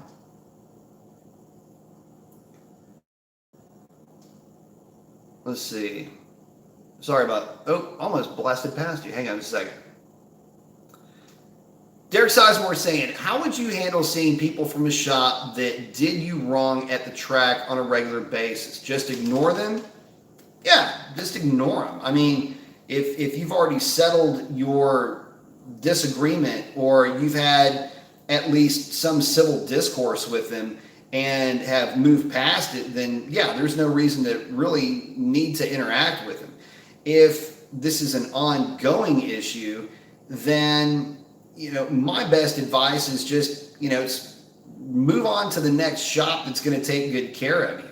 And if there is and let me just say this, rarely, at least in my experience, have I ran into a situation with either other tuners or with other shops that things were never, civil. In fact, in many cases, we worked together to try to get through some customers, mainly because customers do have a tendency to ebb and flow. But what you don't want to do is have any unnecessary beef. Besides, depending on how bad they screwed you over, I don't know. I've seen some pretty stupid situations come up because of it. So I would say just, let them live their life and move forward with yours. There's no reason to get, to get in any back and forth. If you've already discussed it and you've already worked things out, then just move past it. If not, then, if nothing else, you being there at the track will serve as a constant reminder to them that, you're in the scene. You're a part of the community when you're going to the drag strip. And if they don't get their shit straight, then the bad word as opposed to the good word will be getting out about their shop. That's definitely not something that they want. So most shops are pretty apt to try to squash any bad blood before it overflows. And just take that for what it's worth. If you're out and about, you're out in the community, you're out at the drag strip and you're doing your thing, that's going to be noticed a lot more than any other words would be, or at least if nothing else, it serves to prove the point that you're serious about what you're doing and you want to make sure that they are serious about making things right. Let's see, Michael's saying, even the custom email tunes are way better than can tune. Exactly, yeah, they are. Plus, you can spend the extra, do the transmission tune, made the best difference of all. Absolutely. Now, transmission tuning is something, guys, don't forget about the trans tuning. And I can't tell you guys how much of a difference that it can make. I've seen significant gains at the drag strip without touching anything, just working with the trans tune. Data log, data log, data log, and the trans tuning, based on the information that you get from the data log, can make a world of difference in terms of how the vehicle not only performs at the drag strip, but how the thing performs on the street with, partial throttle downshifts, things like that. Those are the things that you want to really focus on that really liven that car up. So hopefully that helps on that. But yeah, thank you for the comment. Hey, Derek, thank you very much, man. I appreciate that. Derek's checking in. $4.99, man. I appreciate that very much. Mopar is saying, I'm out, man. Good chatting with you earlier. Good chatting with you too, brother. Let's see. Thank you very much again. Let's see. 8833 saying, believe I have a clutch problem in my Cobra. Replaced it last year. Replaced it a year ago, and it bucks in high gears. First gear goes. Looks like we. Hang on.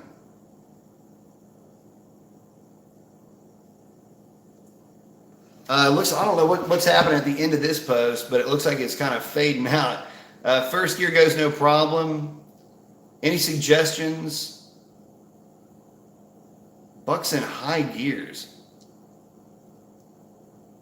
If it bucks in high gears, it sounds like it might be slipping under load in those gears, but I can't explain why since the clutch is that new. Let's see. You're saying it's in a Cobra, but I'm guessing it's in a newer Cobra with a hydraulic clutch.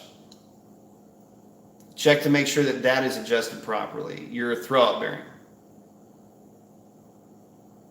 Mopar fam saying that his friend races 300C at the drag strip and uses the manual mode sometimes. I don't know, man. Again, it might just be how he's driving. I don't know. James Powers asking, do I dislike Volkswagens? No, I love Volkswagens. It's their drivers that I don't like. I'm just kidding. No, they're Volkswagens that I like. I love GTIs. Any hot hatch, I'm a big fan of, especially the GTI. But I love Volkswagens. I'm a huge Volkswagen bug freak too, man. I love bugs. I don't know why. It doesn't matter what it is either. If it's a older bug, newer bug, a drop top bug, man, I don't care. I freaking love Volkswagen bugs. Like you would not believe. Shawnee checking. Hey, Jay Palma, thank you very much. Very much. Thank you, Jay, for that 1320. I love that, man. 1320 drag strip contribution. I appreciate that, my brother. Saying them hips on Revlon are looking good, brother. Thank you very much. I appreciate that. Yeah, she's actually running great right now, too, even considering the conditions.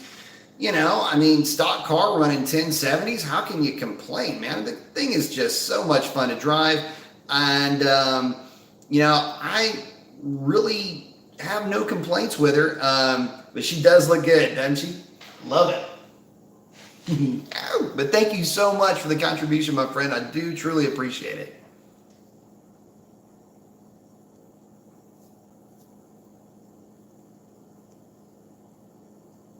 Let's see. Oh, Justin's hanging out with Mopar fam. Let's see. James saying, sorry, I forgot to mention I have a 2005 Magnum RT. Man, I love the Magnums. I wish they'd bring that car back.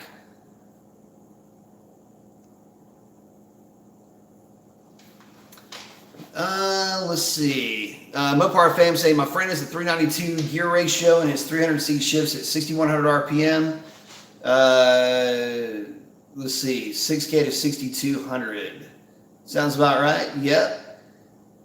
That's where I would have it shifting. Jay Pum saying, it seems like you can't go wrong with Mobil 1 since I discovered it over 20 years ago. Man, I tell you what, I've never had a problem with Mobil 1. I've run Mobil 1 in literally everything that I've owned. Yeah, probably for about 20 years. I mean, it's got to be at least that long. but yeah, I've never not run Mobil 1 in something since I can remember. Mopar Fam is asking, is Royal Purple really a good synthetic oil for modern Gen 3 Hemi V8s, including the SRTs? No, it's not. I've not seen, let me rephrase that. I have not seen any favorable results come from Blackstone Labs on Royal Purple. Now, that being said, that's not to say it's a bad oil now, as of today.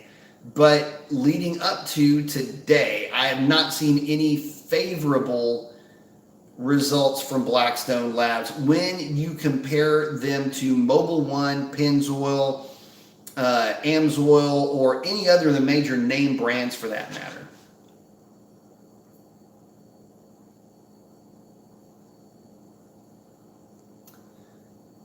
Oops, sorry guys, hang on just a second.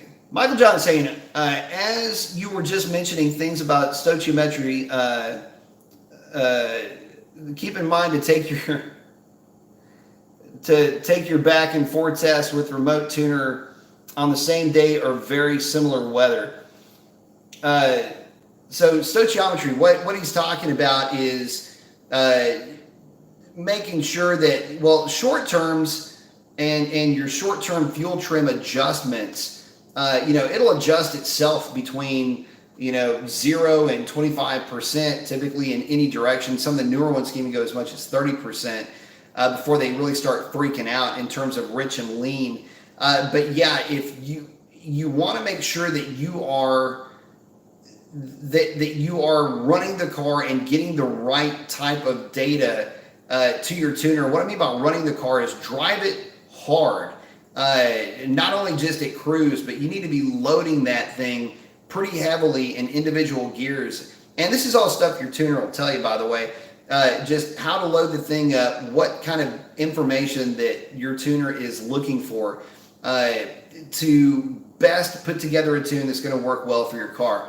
And most tuners are going to err on the side of caution, and you're not going to get the most aggressive tune that he or she is looking to put on your vehicle. But that being said, you also have fuel quality issues to be concerned with, as well as the conditions that you're running the car in. So all of this stuff comes into play. All of this stuff is important. Not one is more important than the other in terms of factors. And so, keep that in the back of your mind when you're working with your tuner, because, I've had situations where guys just get a bad tank of gas. And actually, it's happened on the dyno before, as a matter of fact, with E85. So actually, Quick Break can speak to that, as a matter of fact. There's so many things to consider when we're talking about the tuning of the vehicle and getting things just right. And most tuners know what to do if they've got any experience behind them with the different platforms, especially with the Mopars. If you speak Mopar, then these are some chapters you'll be very well versed in. But if I'm being honest, it's not as simple as C-spot run. Like you just put this tune together and you send it out into the world and just carpet bomb every 6.4, 6.2, and 5.7 with. It just doesn't really work like that.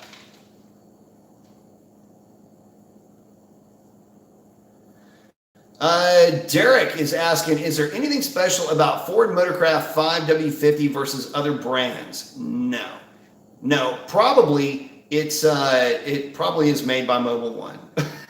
That might be the only difference. No, I don't know who makes it, but no, they're not.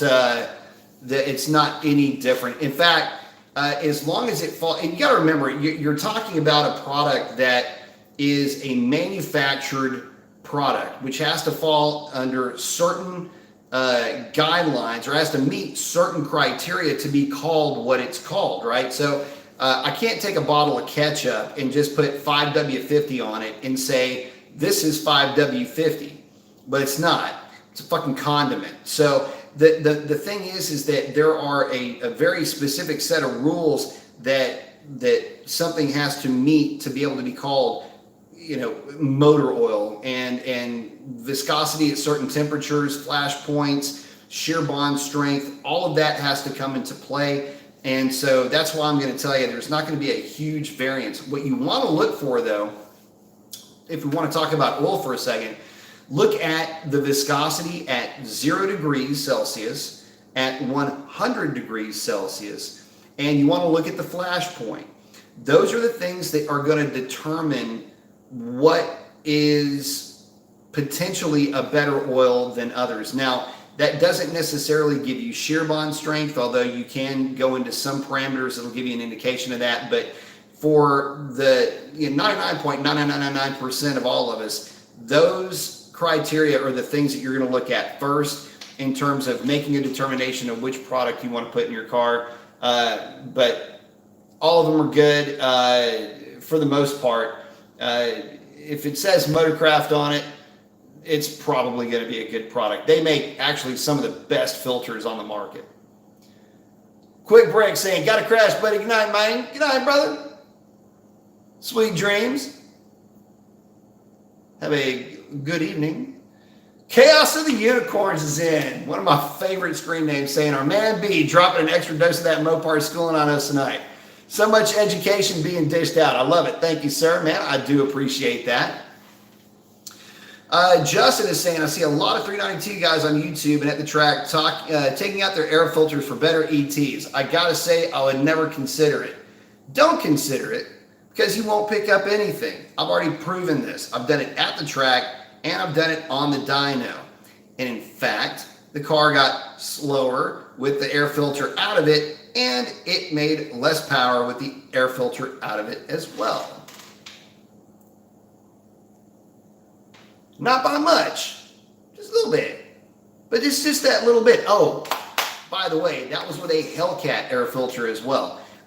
If you've got a 392, run the Hellcat air filter, period. Don't run a K&N, don't run your factory air filter, run the paper Hellcat air filter. You will thank me for this, trust me. If you need more information, check out my video on air filters located somewhere in my channel, which is actually in the playlist on the how-tos somewhere. I actually go pretty deep on air filters in that video. Mopar fan is saying, you're definitely the most amazing Mopar teacher we could ever have. Well, man, I do appreciate the kind words. Thank you very much. Mopar fam saying, I'm really learning a lot on this chat here tonight. Well, good, man. Thank you very much. Glad you're with us, by the way. Thank you for hanging out with me. James Powers asking, do you like stick shift or automatic better? Which is better for a beginner car? Stick shift is better for a beginner, hands down. I like stick shift more for lighter vehicles. I like stick shift for the kind of the fun, I guess, of driving, especially when you're just getting started and playing around with this stuff. But for a daily, you want an automatic just because it's less stressful to drive in traffic. But in general, here are my rules on how I prefer my cars and my transmissions. If the vehicle weighs more than 3,800 pounds, I want an automatic in it. Main reason why is for the torque multiplication that the torque converter offers. This is taking out any DSG style transmission, which is basically just a computer controlled manual. I want a lightweight car for that transmission, but we're not really talking about that. That's kind of an outlier. If it is less than 3,800 pounds, realistically, I want the car by itself to be around 3,600 pounds, and then I'll really like a manual transmission.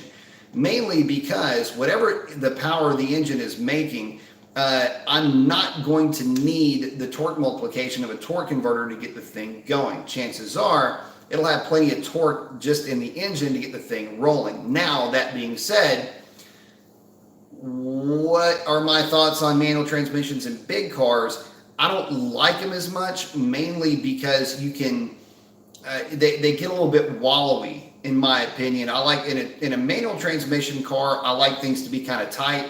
That being said, keep one thing in mind. I used to bracket race a manual transmission. So I may be a bit biased here, but I just in terms of having fun, driving the thing around, love the manual transmission. But again, it has to be in a lighter weight car. I just don't like them in the heavier cars like the Challenger and Charger. Well, Charger's not offered with one, but in the Challenger, I do prefer the automatic, with one weird exception. I drove one of the few cars that I really did like to drive was a 2013 392 car with a 6-speed manual. For some reason, that car was just a freaking ride. It's one of the few that I don't know what it was about that car. I guess because I could feel the weight more in that car.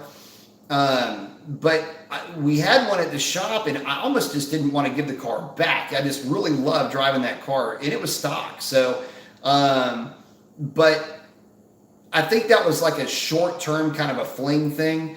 The other time, the other vehicles that I don't like or manual transmissions in, or anything that you're doing any real heavy-duty off-roading in, I prefer the automatic, mainly because you can hold the thing in gear and just hold it on a converter. And if you've got a trans cooler, you're never going to hurt the tranny. So, in those conditions, I prefer the automatic as well. But again, hopefully that answers the question. I'm not sure if I did. I may have ruined it. 8833 saying it's a 97 Cobra. Check your throwout bearing on that.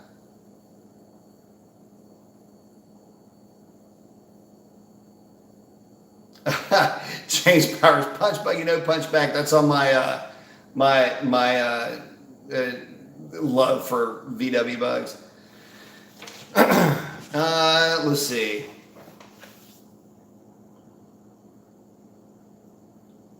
SRT Crazy saying, hey, what's up, you Mason? Whoever asked about going to trade school can't go wrong because Trump has revived our industries to record numbers. He should be on Mount Rushmore. I will say this: there's a lot of guys that, especially in the aftermarket community, that are doing very well right now with some of the changes that have been made. So, Derek is asking, do I have any knowledge of QA1 drive shafts? Yeah, they're actually really good. I would say that up to maybe 1,000 horsepower. The carbon fiber is pretty good, but I have seen some of those go south, so just something to consider. But QA1 in general is a great drive shaft. Let's see. Michael Johnson saying, at James Hutch, I had a VW GTS. Oh man, nice. I'm a big fan of hot hatches and front wheel drive hot rods, man. I don't know why. I don't know. I do know why. I'm a bit of a product of the mid to late 80s, and so a lot of those cars kind of are near and dear to my heart. And if you've never, so we're so wrapped up in muscle cars today. If you've never experienced anything outside of muscle cars, you don't know what you're missing out on. And there's nothing like taking even an early 80s or mid 80s Volkswagen Rabbit and just railing the piss out of it, or just, I don't know, anything, an old Omni. This stuff is just so much fun, and they're so neat to learn how to drive in. And I'll tell you something, it really has a soft spot in my heart, because that's when I was just learning how to, not really learning how to drive. Well, some of those cars I did learn how to drive in, but that was like the excitement was still really there. And so, any amount of speed or noise was just amazing. So anyway, yeah, sorry. I love hot hatch stuff. I'm getting way out of my, way off track. Speed Freak saying, hey Brian, what do you drive as a daily vehicle when not in the kitty? I have a 2017 Ram 1500 that I use as my work truck. And we are coming up on 2 hours, guys, and my voice is starting to crater. So I'm going to go through these real quickly. Don't want to pass up anybody, but see Mopar fam saying he's passing out. See you around, brother. Michael Johnson, Mobile One full synthetic. Yeah, he will never have an issue with that. SRT Crazy is professing his adornment for his 6'1". I love it too. Justin saying he wishes we had an Autobahn. Yeah, that would be pretty cool. Let's see. James Hutch is saying, thanks for the advice. Thank you, buddy. Appreciate you checking in. Let's see. 6'2" for his Magnum RT as well. Am I heading for headaches doing the swap? Not really heading for any headaches. I mean, everything should bolt up. It's just, making sure that you're, and really if it's a 6'2", you got to keep in mind it's lower compression. So, you're going to want to have that blower on that car. But there's a lot of, I say a lot. I know there's quite a few guys that have done that swap. So they can give you a lot more in-depth info than I can in one of these types of videos. Chaos of the Unicorn saying, I think the stock airbox on the 345 is better. Yeah, it is better. I've proven that a couple of times.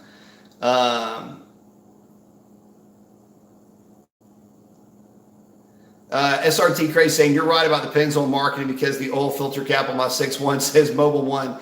It said Mobile One on my Vipers too, man. So, and it says Mobile One on a lot of Porsches as well. It kind of makes you figure that out, right? See, Mark McClark, what's up, brother? Saying, what's up, Brian? Listening in my Chevy Cruze loaner car. It's a piece of shit. Hey, man, that's the fastest car in the world. It's a loaner car, right? The only thing faster than that's a rental. Michael Johnson saying, I agree with Mopar fam. Let's see. I have learned a lot from your channel. I turned my Stroke 2015 Scat Pack Challenger into a new beast. I'm on YouTube as well. The white Scat Pack. I like it. I'll check that out. Jay Palmer's checking in and saying, yep, Mall is the exclusive manufacturer of the Hellcat air filter. Get it straight from their Amazon page for $23. I got the model number from Mopar's site. Do that, by the way, and I will be doing that as well because this kitty doesn't have any miles on her, but she is still rocking the original air filter, if you can believe that. Good advice from Jay, by the way, guys, on that air filter. Let's see. 8833 saying, thanks, man. Unfortunately, the shop that put it in was in Florida. Drove it to California. Ooh, so I'll have to bring it to a good shop here. You're very smart and informative. Thank you very much. Appreciate that. Dude, James Hudge saying, keep dating myself, but missed my first gen Taurus SHO. Dude, that was a fun car, wasn't it? I would be missing that too if I'd ever owned one, man. I love those cars. But then again, like I say, man, I'm a sucker for front wheel drive stuff. Derek Sizemore's checking out. Good night to you too.